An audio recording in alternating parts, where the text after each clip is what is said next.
if you like Blink-182, if you like My Chemical Romance, MxPx, the Get Up Kids, it's hard to imagine any of those bands existing without our guest today.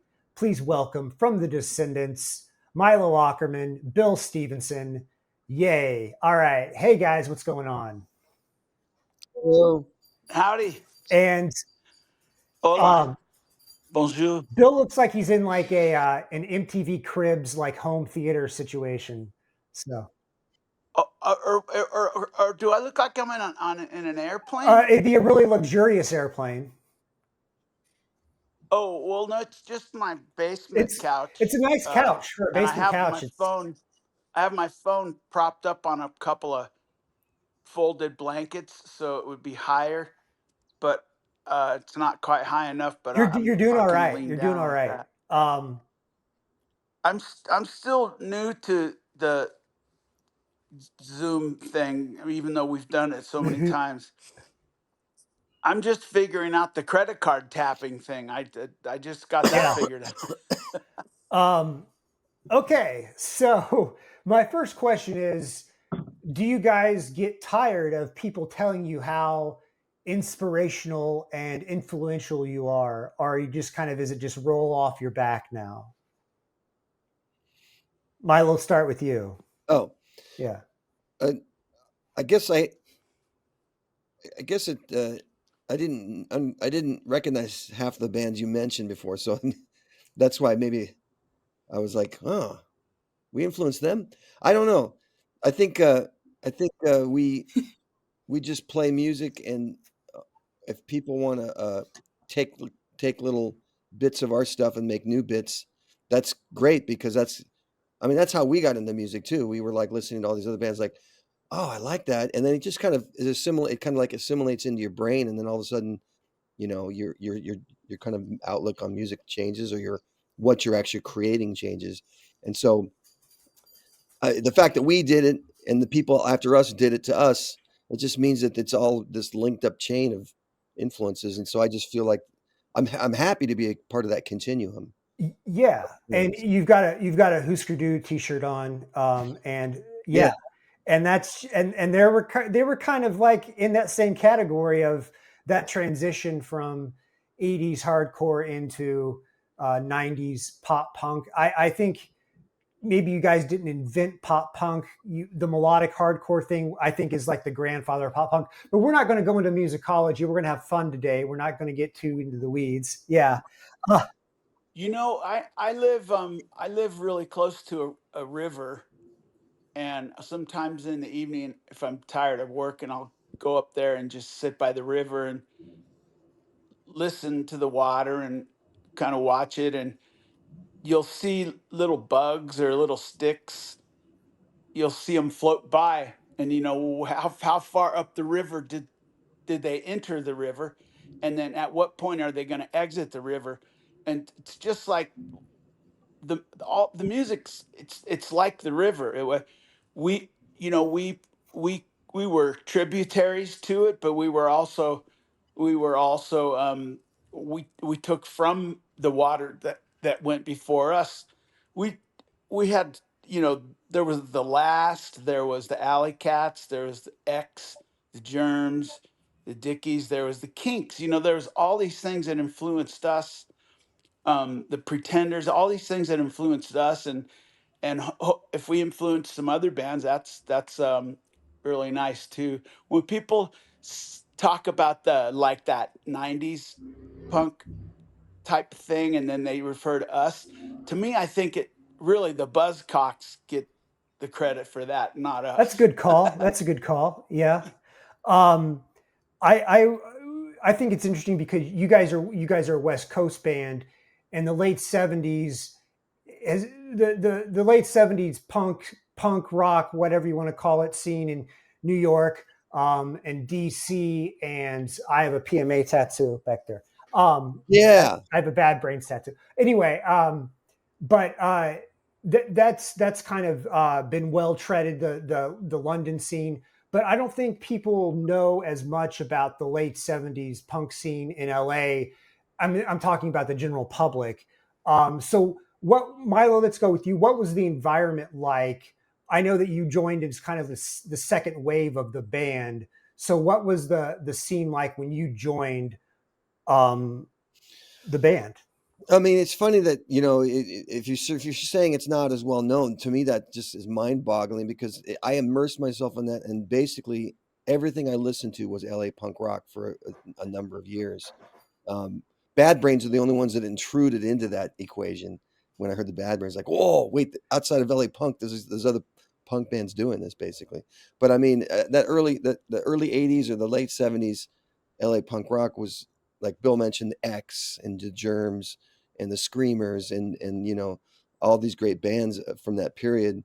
I kind of listened to all of them, and it became my Bible of what to do as a musician, or just what to kind of uh, emulate, or what to listen to, what to go out and do and play shows to, or anything like that. So that's what LA punk rock meant to me. Yeah, so it's very. I feel like it's a really important period, and the other thing about it was that in our area, which was actually more of the South Bay area, so kind of a subset of LA punk rock. It was a really tight knit community, and we had like all these bands would play on the same bills, and we would support each other, and so I felt like part of a family, really, which it was a great way to be in that scene.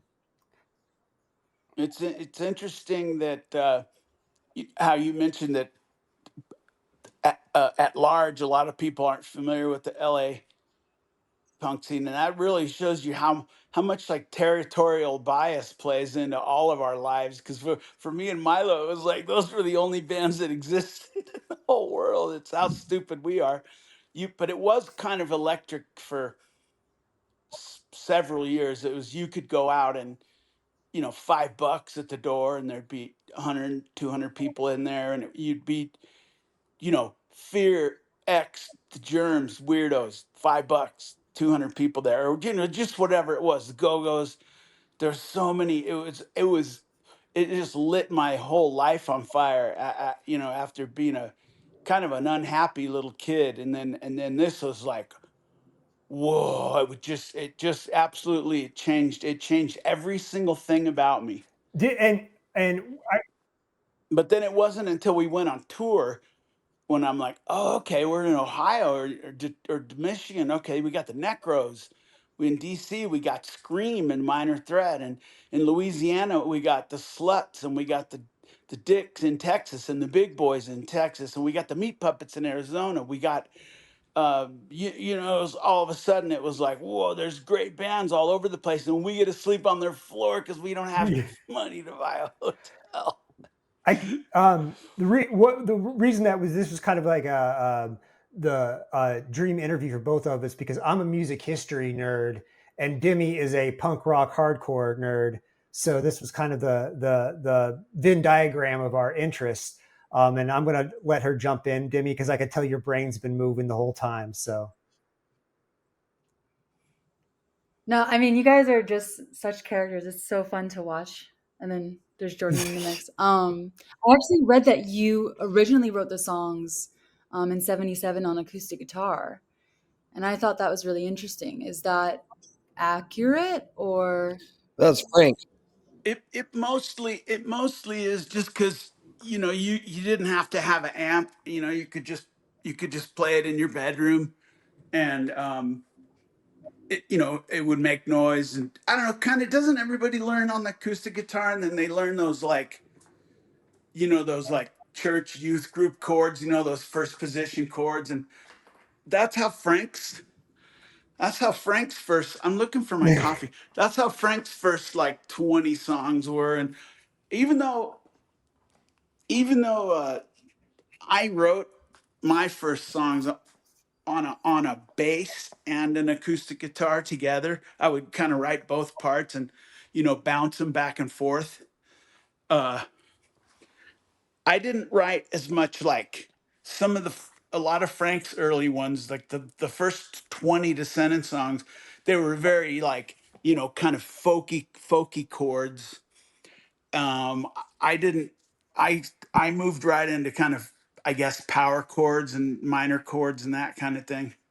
And I don't know, Milo started busting it out with the ukulele all the time, and that was great because you could have that in the van with you in a tight, crowded van. You could still have that ukulele in the van with you working on Yeah. music. So it was really a miracle of Some of those practicality. early, I would not the earliest Descendant songs, but some of the mid '80s Descendant songs were definitely written on uke for sure. Crazy. Have you guys Mine ever too. heard of Show Me the Body? I wrote clean sheets on the uke. And then I wrote Shreen, some all songs. I wrote Yeah. Shreen on the uke, clean sheets. Yeah, Wow. for sure. Have you guys ever heard of the band Show Me the No. Body? Mm-mm. Oh my God. The singer plays, it's kind of like one of the first hardcore shows like I went to was a Show Me the Body show. I feel like you Hmm. would love them if you could please check it out. But no, he plays the How about that? banjo, the singer. And it's very minimal, like it adds like minimal, like, like notes here and there, but it's just like so metallic and like, I can't explain it, but I think Does you he might like it. is the banjo amplified? Must be. Yeah, it Like is. Yeah, it does it have a is. pickup? No, I mean, it goes through an amp, but every time I've seen it Yeah, play, yeah, Yeah. yeah. That's what Yeah. I meant. Yeah, that's cool. crazy. Yeah. Spot, I didn't Spot used to do that. Didn't Spot used to? He'd go on stage and he'd have his Marshall amp up there, whatever, and he'd play a mandolin through it and a Oh, banjo and a whatever old dobro, whatever shit he had laying around. Punk rock dobro. Yeah. Um, well, what's the thing? I know that obviously Milo came later. How did Milo? How did you even meet the band? How did you become a member of Descendents? Well, Bill and I were high school friends. I mean, we both went same grade in high school, and I'd say I would call us acquaintances uh, until the point at which he came to school and tried to sell his Ride the Wild single uh, to students. So picture mhm. Bill during lunch, kind of shilling this 45 to other students, and in Fishing what clothing, in fishing clothes. like Yeah, with my fishing clothing on, yeah, still with still like with fish fish guts on guts them. on them, Yeah. because we would fish at night Yeah. and then just So go right most to people are just school. like, "Ew, get away from me with that single or whatever. Stay away." But I was like, "No, I want to buy this." So I bought a single from him and listened to it, and it kind of changed my life because I was fully primed to hear that type of punk rock. I mean, I've been listening to punk rock for a while before that, but this was a new version that was way more melodic and almost Beatles-esque. And so that to me was like, oh, okay, this is like. So I went to go see them practice, uh, and kind of eventually just kind of integrated myself into the equation, basically. But yeah, and then we became best friends. So we've been best friends ever since.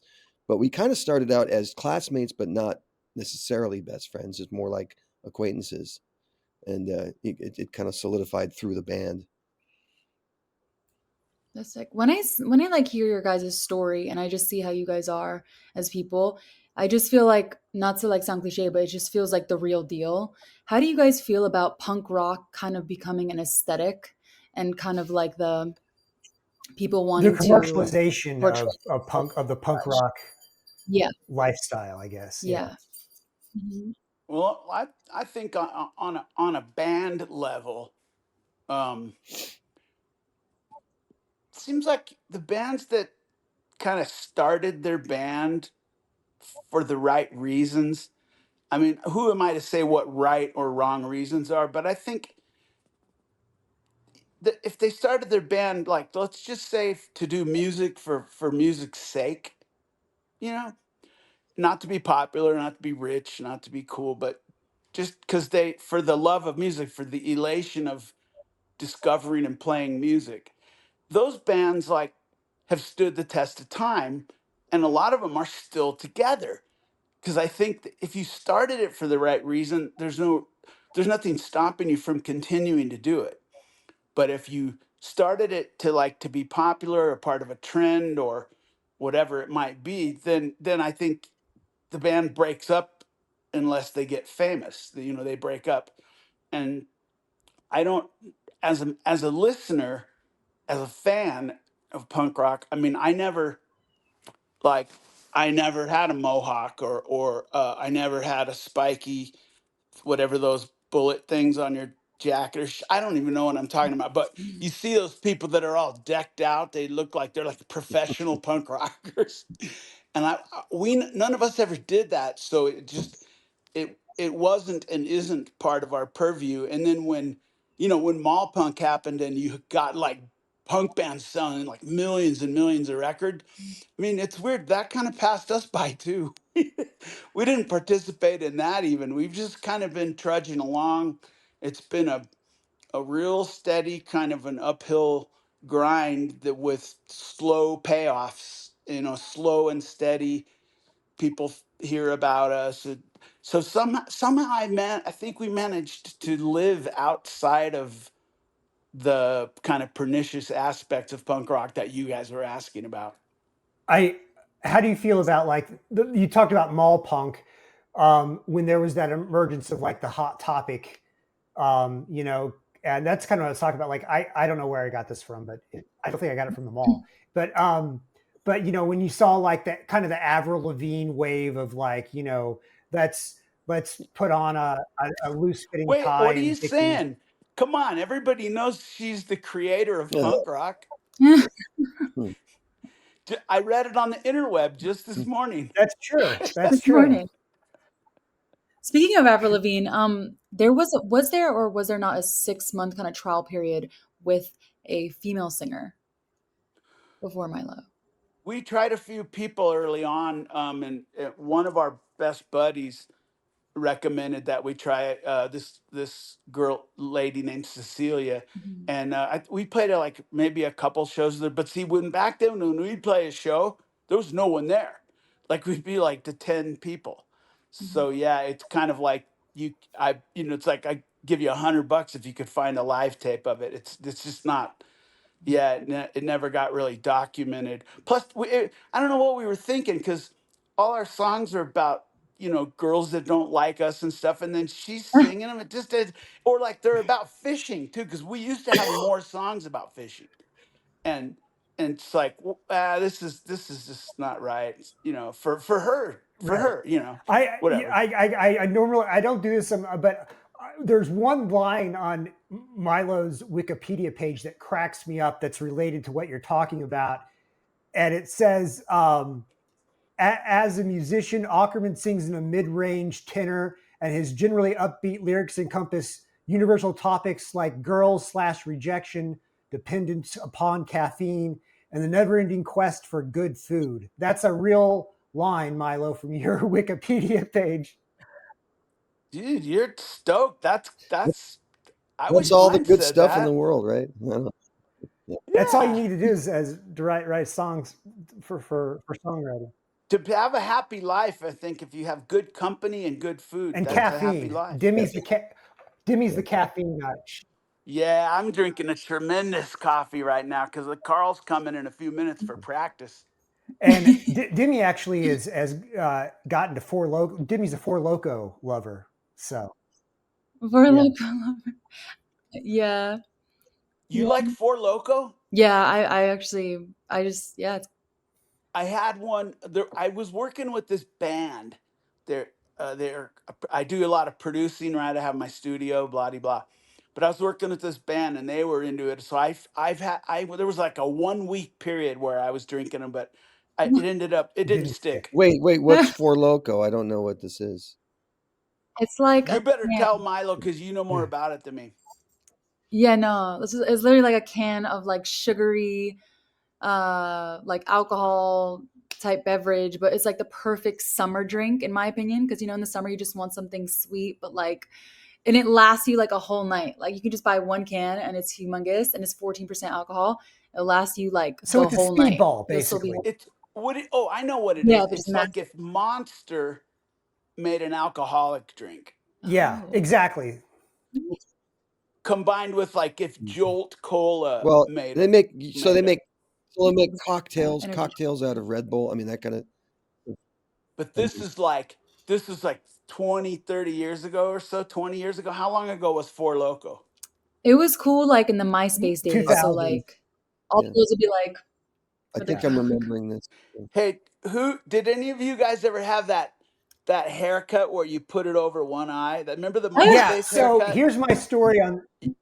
I call that the So yeah. MySpace haircut. So here's Oh, my okay. MySpace haircut story. I'm wearing a hat because I have really thick, froey hair, and my cousin is a hairstylist, and I would have her relax my hair, like perm my hair, so it would go onto my forehead, so I could kind of do this. And Oh, that wow. was my punk rock, and I did my MySpace profile picture was like a side profile shot, so you could see the flop, because I was really proud of the flop. That's a brave admission. I gotta say. I know. Well, it was so long ago. I feel like the statute of limitations on embarrassment has worn out. What's my grossest hair What's my thing? grossest hair thing? My grossest hair thing. I think at one point a girlfriend, I had long hair, enough hair. I had like 5, 6 inches of long of hair, and she put a million little braids in it, Oh. so it almost kind of looked like I had dreadlocks. That's like a Bill Ward deal, right? I mean, Bill Ward.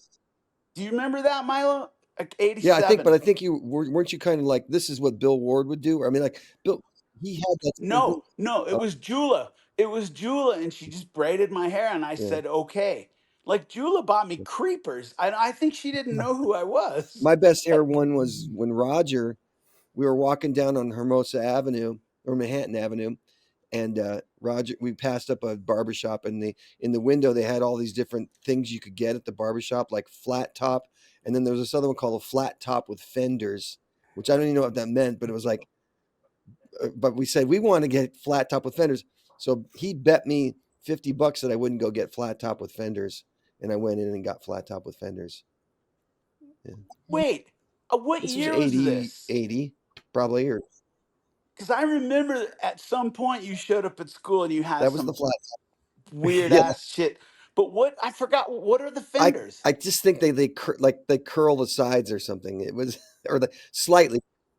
It's not fenders like when a guy's really going No, bald. Not those But kind it's of fenders. some kind of thing where the sides are slightly curled or something.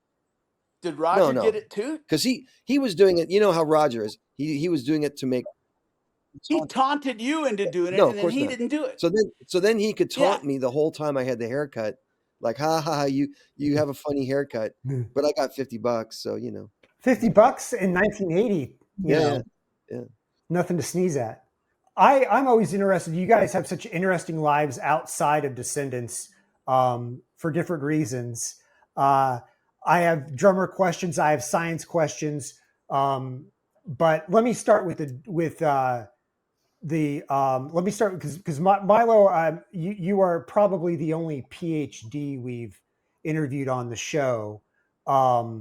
We have yet to have. Is Graffin a PhD? Yeah. But they've not interviewed him, so. Is Dexter did get his PhD eventually, yes. I've interviewed Dexter, so I guess I'm not the first. You're not the first. That's correct. Wait, I when mean, I did you didn't mean to, decide I was more to just curious. I don't like do that? Like, I didn't even go to my high school graduation. I don't know. Yeah. Well, so what made you want to go? Like, just like, at what point did you go to school? Like before or after the in band? between. In between. I mean, so when I was basically senior year of high school, I was in the band, but I was also just kind of getting interested in biology, specifically molecular biology, DNA, this kind of thing, and decided that I wanted to pursue that. I wanted to go be a scientist who worked on DNA, and so about a year or so after that is when I applied to college and got in and went off to college. So then the band was put on hiatus during that period, and basically from that point till about 2011, for me it's been a kind of an on again, off again kind of thing for me in the band, basically, and it's because I do science and then I go do biology, or so I do science and then I go do music, and then I do science and then I do music, but as of 2011, I've given up the science, so I'm now just a musician. The We used to always say that Milo was conflicted between his need to use that powerful brain of his in science and the The need to need to rock. rock. They do conflict because you The can't need really to rock rock. in science, unfortunately. You can't Yeah. be rocking out in the lab, unfortunately.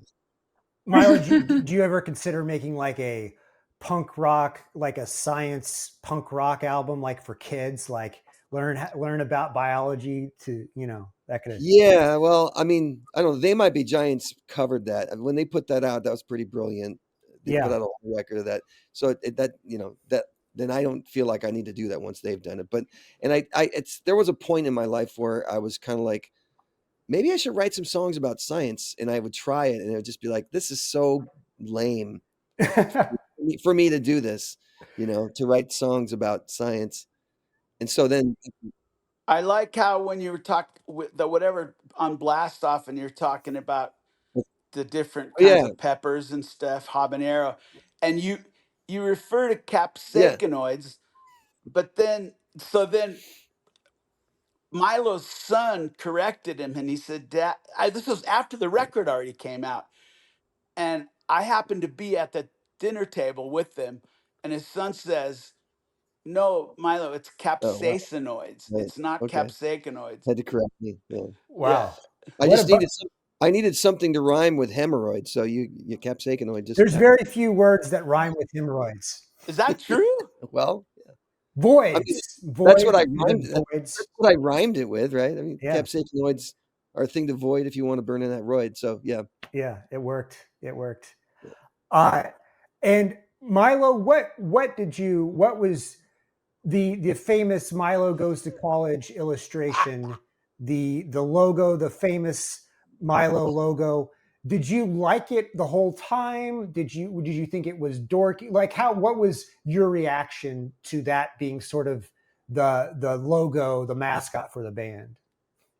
uh, I think initially it was it was Bill's decision to call the record "Milo Goes to College," and then to get Roger. Roger's the guy that drew it.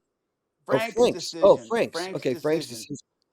Frank's decision to call them Yeah. album that and to Yeah. put that Okay. Milo head on there. The Milo head existed way before the Yeah. band did.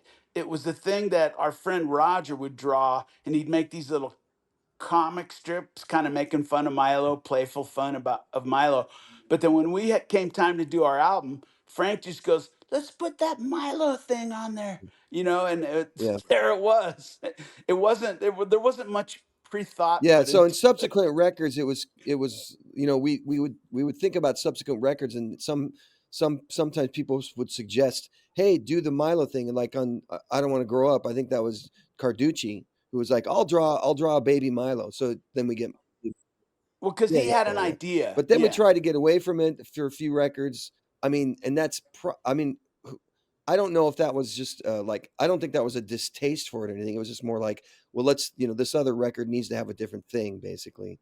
And then we got back to it again with Everything Sucks. So it's kind of come and gone, but now it's kind of here to stay. And Yeah. I'm okay with it. It's if nothing else, it provides a good canvas for you to do kind of art with. We can do some funky things with Milo and make him do, like, for a long time, in kind of in homage to what Roger originally did. Roger would make me do like a pratfall or whatever, like something stupid, and then that was funny or whatever. And so then when we make T-shirts, for example, we use the Milo face, and I'll be doing something stupid, or that kind of thing. Yeah. So it Yeah. makes it fun and creative if we can swing it. I think like those little things were, didn't he call them the mishaps of Yeah, Milo? like the little cartoon strips. Yeah, Yeah, yeah, the little cartoon strips, and that predates the band's yeah. usage of the thing. It was more like a high school Yeah, friend he sort so of he thing. started out with the cartoon strips, and then he ran for student body president, and he put it on a big poster, like "Vote for Roger," but it would say "Milo says vote for Roger for student body president," and Love so it. then so Oh that wow. was the kind of the that was the first entry of it into a public sphere, basically. Yeah, and all those Barbie doll cheerleaders were like, "Well, if Milo's going to vote for Yeah. Roger, I Yeah, better right. vote for Roger. I'm Yeah, definitely not going to vote. yeah, Definitely not going to vote for right. Huntley Like they knew who Kastner." I was. It's like, who's Yeah, this? Who's yeah. this crazy guy on this poster? Yeah, great. Yeah, I ran for student body president in 8th grade and lost to a short kid who at the rally said, "I'm doing this for all the short kids," and everyone cheered, and I knew I was toast. Yeah. So, yeah. I was the treasurer. Yay. Yeah. We could really run a company between the four of us. We should start a Yeah. party. We should start our own Yeah. party. I've never ran for anything. I just showed up on the poster. But Out of all your experiences, though, you guys, like in all the years, what's been your favorite, like with the band? Like, what's your most memorable moments with the band that kind of come to mind first? well, I Wow. think about you want me to go, or you can go? I'll go first. I mean, for me, I was just trying to change locations, so I'm okay, busy you change changing locations. You locations. better I talk. will take a walk. You take a walk, and I'll take a walk down memory lane. I'm gonna find the best location in Okay. the whole world. No, I think for me, one of them. It's hard to pick one, but I think one of them was when we got back together in 2011, and this was kind of in this period where Bill had suffered some health scares, and I think we got all. I personally gotten closer with Bill at that point, and we kind of decided, well, let's do more shows. This is after many years of not doing shows. They were doing All, so Bill was in this other band, All, and they were playing as All. But in 2010, But this other band, it's me and Carl and same Stefan. It's band, the same band. It's just just without not me. without Yeah, Milo. All's basically them without me, with a different singer. And so in 2010, he survived these amazing, or he had this amazing miracle of surviving the like brain surgery and all this kind of stuff. And we decided we'd play shows, and the very first show that came down the pike was to play at this festival in Austin called the Fun Fest. And the opening, or so the headlining band was supposed to be Devo, but they dropped out because of someone had a broken arm or something. So all of a sudden they say, well, you should play in place of Devo. So we were going to play in place of Devo, and that was our first show back in, like, I don't know, 9 years to headline in place of Devo. And we walk out, and it's just the most amazing experience, because it was like, whoa, to see that people still, were digging it and just like going crazy out there. And then we played a Devo song too. We played an Uncontrollable Urge. It just kind of was a great kind of, way to kick off the next phase of our lives as the Descendents, which that phase is the same phase we're in now since 2011. We've been playing constantly since 2011. It's the longest period the band's ever been, that active. Yeah. Yeah. That was a cool story. And that's the hardest thing. And Milo, you've kind of gone in and out of the band over the years. When you do rejoin the band, is it like just riding? Is it like the riding a bike thing, and especially because you've known the guys so long, is it easy to jump back in when you had gone on one of your science quests? I mean, I found it's easy to jump back in, from just like the song, learning the songs, getting up on stage, performing. That's all easy. The hard part is trying to be a person mindful of of of your instrument. And that's something that I never ever gave a shit about until this recent incarnation. And so that's been for me, that's been the main challenge of the last 10, 15 years, has been, how do I do this in such a way that I can do it tomorrow and the day after that and the day after that, because that becomes, I mean, that's always been my challenge. But as you get older, that's even more of a challenge, keeping your voice strong and this kind of thing. So yeah, I think that that's kind of been my, that's where I got, I'd say early on, like in 2011, 2012, that's probably where I got most overwhelmed was, I lost my voice, and that wasn't Yeah. something. Yeah, but dude, you in like 82, you showed up at practice with the football helmet on because you said you hated Yeah. your Okay. Well, voice. yeah. I guess What would the football I do helmet some, do? Like, what is the? He thought it would block his own voice out. which it It's, I doesn't. guess you could Oh. kind of make like a natural reverb kind of thing if you're singing from inside of a football helmet. I feel like there's a scientific Yeah. thing Yeah, behind I, that. I wonder if what I was trying to do maybe is just get a better monitor situation on myself, because and those early days you had no monitors, and Oh so my god. Hey, what were we even? At practice, like at the first DCH, when we were across the hall from yeah, the Alley Cats, what did we even have? What was the vocal? What were the we had vocals to have some going kind of through? a PA. Like, were they just through a Yeah, guitar yeah, amp or probably. I what? mean, yeah, I mean, so It's so weird how in the first wave of punk rock, like being able to hear the vocals clearly was like Non-existent. such an afterthought. It's not hard to go online and find a Minor Threat show where like there's just no PA, but you can hear Ian just yelling over the band. It's no, I yeah. think, just I mean, the conditions like that. There's a lot of ways that the early conditions kind of end up forming your style on a certain level, but that partially formed my singing style. You're basically having to bellow and at the top of your lungs above and try to cut through above everyone else. So there's no way that you can sing all pretty. So I mean, I think it's just that I wanted to be Dez. I wanted to be like, ah, and so that's what forms my kind of approach to singing from that point. But then that's the other challenge that I faced when I got back into it in 2011 is that, if you sing that way, you're not going to sing tomorrow, or the day after that. So there's a certain way, like I want to sing as aggressively as possible, but I want to be able to sing the next day. And so there's a lot of, you know, I had to learn some techniques, which isn't very punk, but that's what you got to do is if you want to do this as a thing, learn some techniques.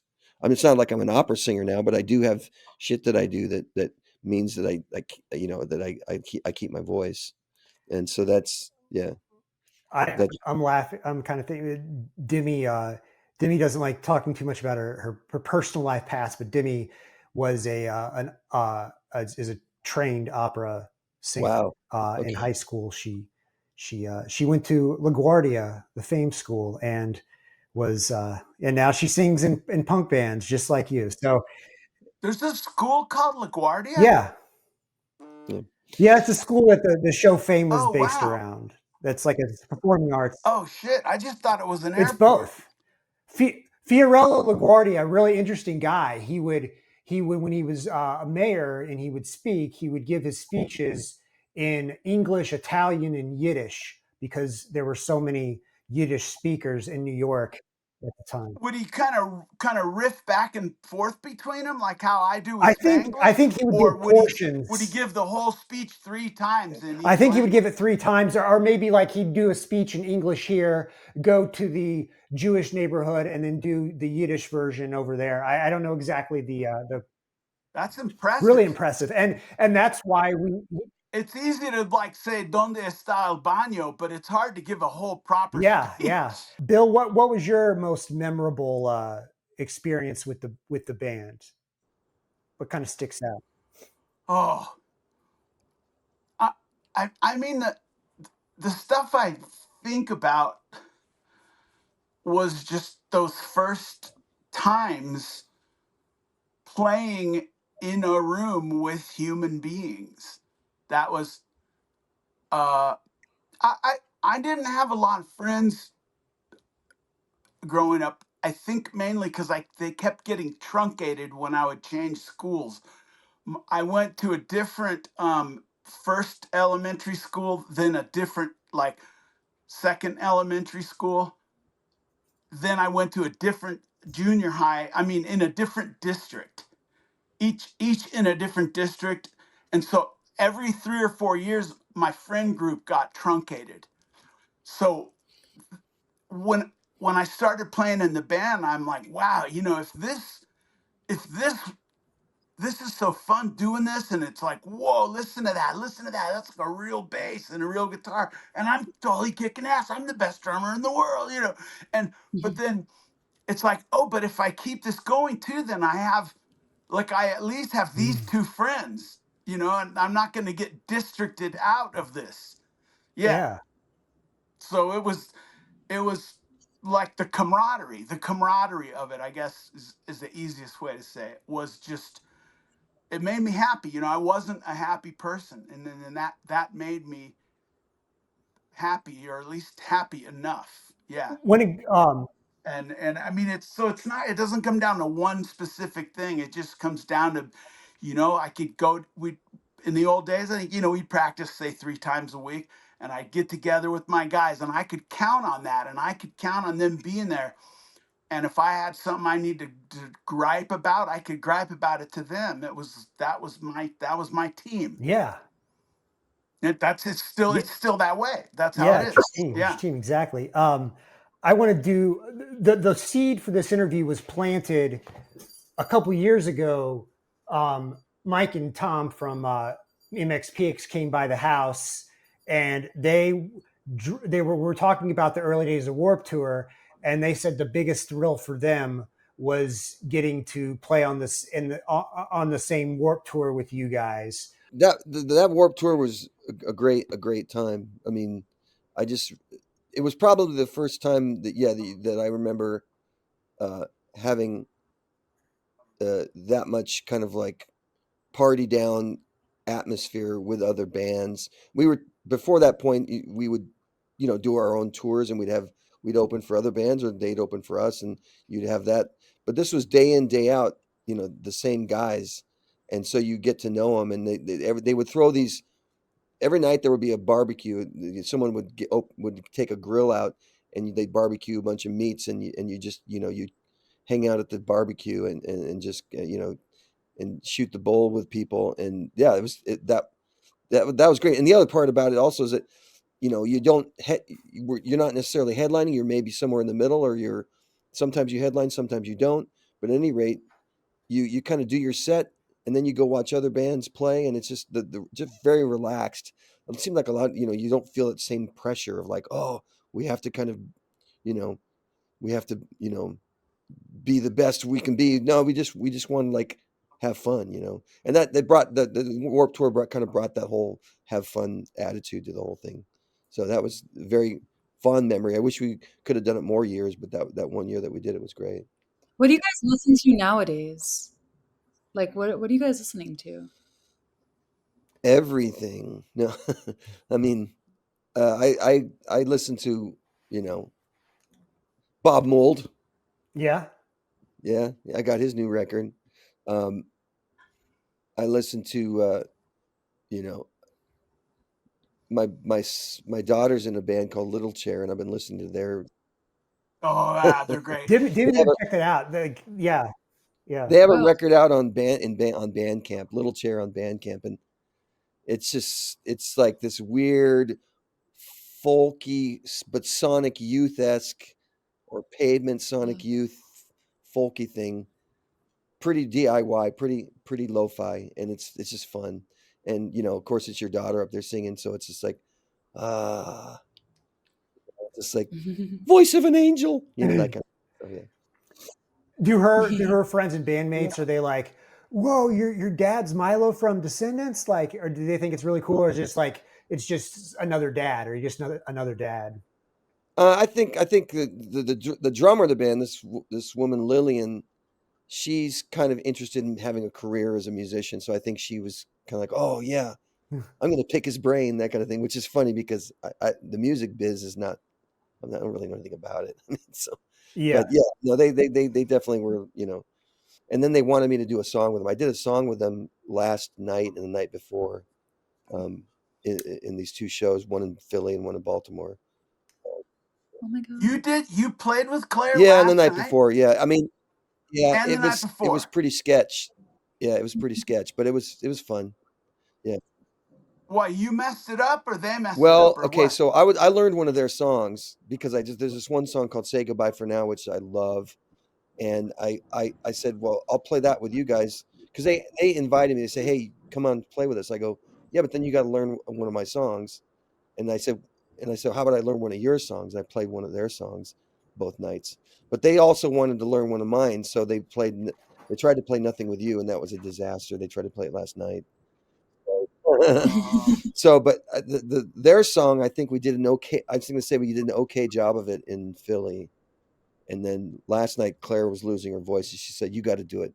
And I'm like, "This is your song. I'm not doing your song," but they forced me to do it, and it was kind of dumb. It was not. It was not like my best night. Punk rock dad Yeah, well, duties. I mean, I I I I wanted to help. Well, I wanted to kind of participate, and they wanted me to participate, and I thought, well, this could be fun. Um, but it's I got caught up in the moment. Is basically what it came down to. Getting caught up in the moment is good though. Yeah. I think that, yeah. Well, yeah, because you got to you got to toss aside all your like, oh, this is going to sound A, not like the Descendants. B, it's going to be a little more lo-fi, or a lot more lo-fi in this case, and you just got to kind of go get up there and do it. And they have no fear. I mean, they were like, I was trying to teach them the "Nothing with You" song, and I'm going through, and it's like, okay, maybe we're about 20% there, and they said, no, we're 100% there. It'll be fine. I'm like, okay, if that's what you want to do, they were just gonna like, you know, ad lib it, essentially ad lib it, and so yeah, so but it was actually impressive to see these young kids with no fear of that, of just like, I'm gonna get out and perform, and it's gonna be shoddy as all hell, but I'm gonna do it anyways. yeah, I have a real real great relationship with my son in terms of uh, music. And you know what? The question that we're still on was, what are we listening to? Mhm. And I try to take cues from people that that aren't 60. So like if my son or my daughter will send me something and goes, "Dad, check this out." I check it out in earnest, even if it's some horrible mumble rap thing that makes me want to throw up. I check it out, and I try to find out what's good in it, because it's real easy to get old and like to just think, oh well, all the new music's shitty. Music was good when we were teenagers, and I mean every generation has said that. Duke Ellington's generation said that about whatever. So I kind of like go way out of my way to try to keep my ears open and my mind open and listen to things that I wouldn't otherwise listen to. And in the case of my daughter, she's kind of a natural singer. So she'll show me things, or she'll go, "Dad, hey, listen to this song." And then she'll go, I want you to record me singing this song. And I'm like, "Yeah, come over. Let's do it." And with my son, he 4 or 5 years ago, he took up guitar, and now he's playing in bands. He's recording. He works at my studio now full time at the blasting room. So yeah, the music has kind of found its way. It integrated itself into like my sort of familial world, and I'm learning from them, and they learn from me. Wow. Wow. That's, I feel inspired just listening to that. And I wish that everyone would kind of take that attitude. And my dad, is like that. He as well. He listens to newer stuff and keeps a mind open. Uh, anyway, I want the one thing I want to do before, and because we've been talking a while, but we need to have a little chat. It's required to have a chat about Milo Goes to College. And what I'm more interested in is not like what was it like and all that stuff. Well, I mean, I am interested in that, but specifically going into that record, what was that recording session? What was your experience like? Did you have, I'm sure you didn't have a huge budget. So can you kind of run us through like what kind of set the stage of what the atmosphere like was within the band and what the recording of that album was like? The recording budget was next to nothing. Not how people make records now. We recorded the whole album live with no overdubs except just one or two little guitar overdubs, because they got flubbed during the live recording, But so 99% of it is live, and then we just overdubbed the vocals, so that we did the whole thing in 3 full days of all the music, and then Milo did the vocals during a couple of kind of evening sessions after school, sort of thing, and that was it. It was done. I mean, it's like $1,200, that. So it wasn't. It was like, go in, play the songs, sing the song, it's done. That's it. Spot was able to work miraculously quickly and effectively, and he did that on so many of those Black Flag EPs and the Saccharine Trust albums and the Minutemen albums, and he was able to just get in there and crank it out in no time and still have it actually mean something. It's kind of, looking back on it, I appreciate it way more than I did at the time. And that's what I think people love. One thing that people love about that album is that it has this great, it has a lo-fi energy to it, but there is a polish to it, which I like, which some of the albums from that era don't have. Milo, in terms of the vocals, so you're recording your vocals over the top of what the band's already recorded in different sessions. So what was it like from your side?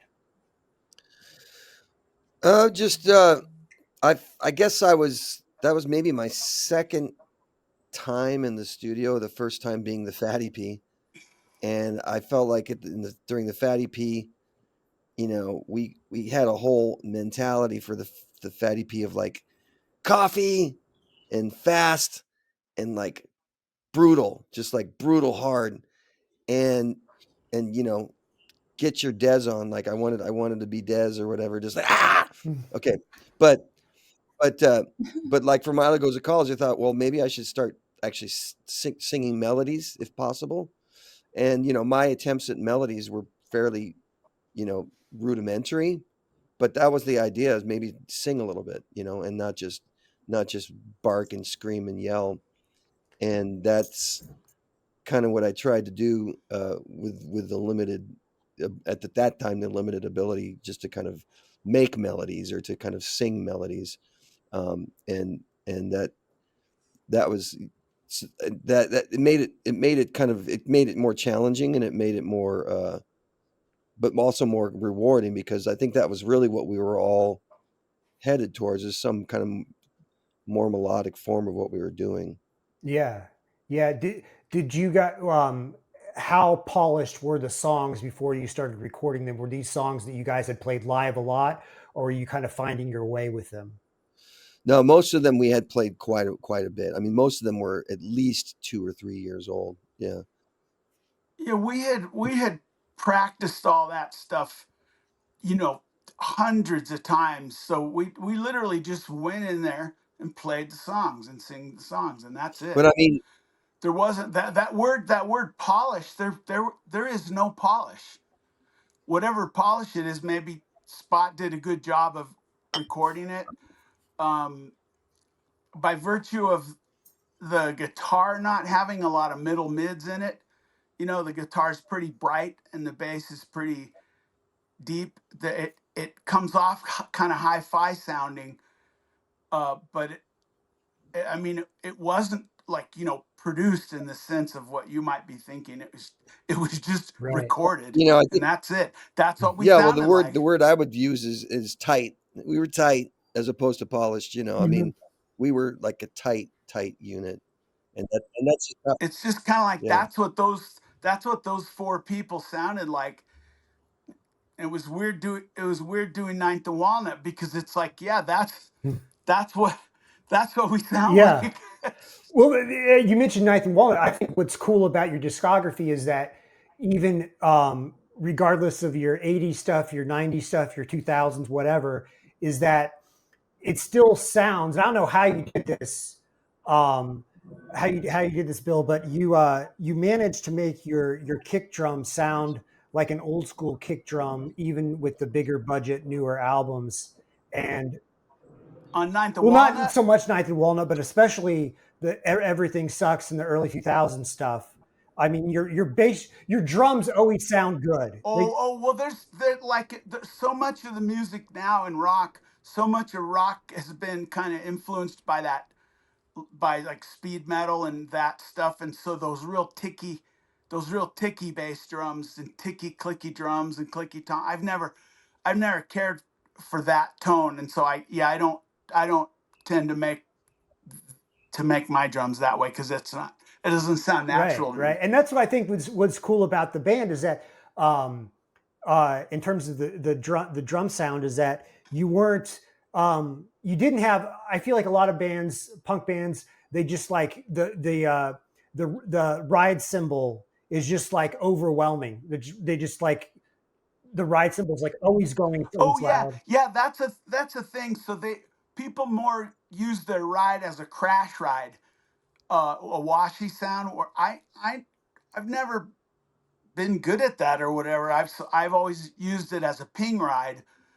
But I do a little bit of crash riding nowadays. I think from producing uh, however many records of, like Rise Against and all those bands, they do a lot of crash riding, and I think that influenced me a little bit. But mainly, I like the ping ride, and I like the crisp bacon sizzle hi hat. I don't like the garbage can hi hat. Yeah, That's those are just yeah. preference things. I mean, I'm not I'm not a drummer, but I know enough about it that, and that's one thing that I just think is really unique and special about the Descendents, especially like the rhythm section of it, is that you're not just like cutting steak and just like like Animal from the Muppets, like that. That's what I think is cool about your drumming. Milo, we'll wrap this up here in a second. We've been on for a while, and I really appreciate your time, guys. But what did you do day to day when you were at DuPont? Like, what was kind of your thing? So I was a researcher working on plant genetics, and I tried to, if in a from the company's mission was to try to make uh, especially crop plants, to make their crop plants more more for example, more drought resistant. So to confer upon them the right characteristics that would make them more crop resistant, or more able to assimilate nutrients better, and this kind of thing. So basically, crop improvement, and you do that. And I would be trying to do that through a genetic approach, and that involved, as I said, working with DNA, because that's what I was. That's kind of what I was trained to do, and then eventually converting that genetic knowledge into some kind of improvement for some trait that the company was interested in for the disease, like disease resistance is another one, and so Yeah. that on a daily basis it's very kind of the actual skills, or the actual techniques I'm using, are all molecular biology skills, but and or genetics. But yeah, the long term goal was the company mission of that. Wow. See, I just find that fascinating. I'm so terrible at science that my brain doesn't work that way. So I'm jealous. I'm genuinely jealous of people who have a scientific, mathematic style brain, because it'd come in handy so often. Yeah. We'll get you out on a Bill producing question. I feel like I could talk to Bill about um, the Black Flag days and everything, but Bill, do you have a favorite experience as a producer? Maybe a band that you really liked working with, or an album you're really proud of? I, I earlier we talked about the camaraderie when I first started playing, with Frank and Tony, and with the recording and producing. It's th- that that camaraderie part of it has been uh, kind of an unexpected reward. I have made some of the very best friends of my entire lifetime through helping bands with their recordings, producing records. Um, just to name the obvious ones would be um, Rise Against and A Wilhelm Scream and Good Riddance, Audio Karate, Shades Apart, Hagfish. Uh, these are basically all family to me. I mean, I had my 60th birthday. Well, some friends threw a little get together for me, and I didn't know about it. I just walked into this room, and there's like every member of every band I just mentioned flew in for my birthday, and it was just like, yeah, these are I have really great friendships with all these bands. I think when you're holed up in a studio, there's like a weird time warp thing that happens, and a tunnel vision, a tunnel perception, and you go through sometimes really long days, and then when you get that sleep deprivation in there, those are when a lot of bonds happen that can't those bonds I don't think they can happen other ways than that. Like all the shit me and Milo have been through, riding in the back of some frozen truck because our van broke. We're like in the back of a Ryder truck, locked in there, freezing to death in Minneapolis. And with the bands, those kinds of things, those long, long hours, and where you made the guy do 50 takes because he couldn't get it, and then you come out the back of those things almost like maybe it would be, like people that have been in the service together, then they kind of always have this bond for the rest of their life. Maybe like that, like you build a connection with these people that is, it's different than other types of friendships. And so that's been the upside, is that being part of those teams, having them allowing me to kind of climb in bed with their band for 3-4 weeks or 2 months or whatever it is, and kind of be in their band for a few weeks. It's kind of, that's the part of it that I love. Yeah, yeah, that would be really rewarding to see that kind of reflection of what you've done. Um, I very last thing. What's the band up to now? What's Descendants up to now? We got to please the publicist. What's the update? We've got like 2/3 of a new album recorded and mixed, but there's four of us that write songs, and some of us have written more songs than others, and like me, I'm the laggard. I'm holding it all up because I have yet to deliver one single song yet for this. Milo, Milo and Stefan Milo and Stefan brought in like 4 million songs. Carl has a couple, but we're getting close to being able to have an album done. I still have my camera cut out for some reason. Well, I probably, I mean, those songs were recorded like, I'm going to say 8 years ago or something. Is that right? I mean, I think, no. No, like they've been recorded over the last like 2, 3, 4, 5 Yeah. years. Anyways, I can't, I need to kind of refresh my memory on them. I need to, I probably should write more songs. I think I maybe just don't stop with the ones I did then and write some new ones. But, yeah, I think, the thing is every time we do a record, it's a whole different set of of influences come in, or just a whole different set of songwriting kind of challenges and songwriting learnings go on whenever you. So like this next batch of songs that I did, some of them were done in collaboration with Stefan, where he wrote the music and I wrote the lyrics, and those were kind of fun because it was a new approach that we hadn't really done before so much. At least me with Stefan. The last time we did anything like that was probably for the All record, where he'd written some stuff and I wrote lyrics over that. So it was kind of fun to have a different approach to it all. And I just, every time I write a song, I feel like I learn a little bit more about, how to do it. Basically, it never comes easy. It's always like, where did that song come from? It just kind of came out of thin air. But sometimes it doesn't come out of thin air. Sometimes it's like, it took like I had to write a line and then sit on that line for a year and then write another line and sit on that line. And then, it's some, like Bill was saying, it's like, sometimes it's like pulling teeth to finish songs. I didn't say that. You didn't say that. Oh, okay. Well, you did say that you have all these songs. Well, okay, in my case, my, the whatever wisdom that has come with age and experience, it's left my expectations of songs, Mhm. of any songs, not just my songs. It's left my expectations at a level that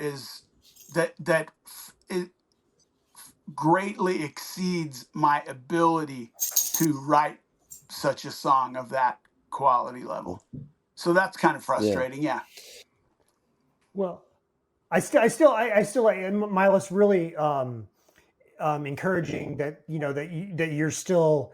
I like that you guys still doing an album isn't just sort of like a fun, like, sort of victory lap kind of thing. Like, oh, a new Descendents album. Like, you guys are trying new things. You're trying new ways of songwriting, and that's I think is reflected in your albums over the years. And that's why I think a lot of bands, after their first wave, sometimes when they come back and do a comeback album, it just sounds too modern. It doesn't sound like the band. But I feel like every time that you guys have come back together and made an album, it sounds like a real Descendents album, even if it is a little more high fidelity compared to the Well, 80s stuff. I have this guy Oh. here, these two guys, Ornette Coleman and Cole Porter, looking over my shoulder. Yeah. And Ornette Coleman said, "We as artists have a responsibility to aspire to more than what we inherited." And every time I write a song, I hear him saying that to me, which says, like, "No, Bill, you got to make it better." Yeah, love it. And Ornette Coleman's a great sort of person to look up to, because he was so experimental and is always trying new things. So yeah, He and Cole got the Porter, of course. shit beat out of him for quote ruining jazz. I mean, actually, Dexter Gordon beat him up, and he said, "No, Charlie Parker would have understood what we're doing. We as artists have a responsibility to aspire to more than what we inherited. What, are we all just going to play bebop for the rest of our lives? And then, so yeah." Thank you guys so much for joining us on the show. We've taken up so much of your time. We really appreciate you guys. And I guess there, at some point in the nearish future, we might see a new Descendents album. But until then, you can stream their entire, or better yet, do you guys have physical vinyl available for sale? I thought the whole point of this interview was around the idea that we're re-releasing all the old vinyl. And yeah, it's all coming out now. Like in the next 6 or 8 months, all the old records are going to be re-released on vinyl. Yes, on Org Music. Awesome. And was there any remastering, or was it just strictly No, these are true versions, true to the original. Yeah. Awesome. So it'll be Awesome. cool. People won't have trouble getting them anymore, you know. And plus, Yeah. we'll have them at the shows too if they want to buy them, and then we can sign them outside the bus and all that. That's fun. We look forward to seeing you on tour and any new album, and go out and buy the vinyls when they come out. And thank you so much, and we'll see you next time here on Jordan and Demi.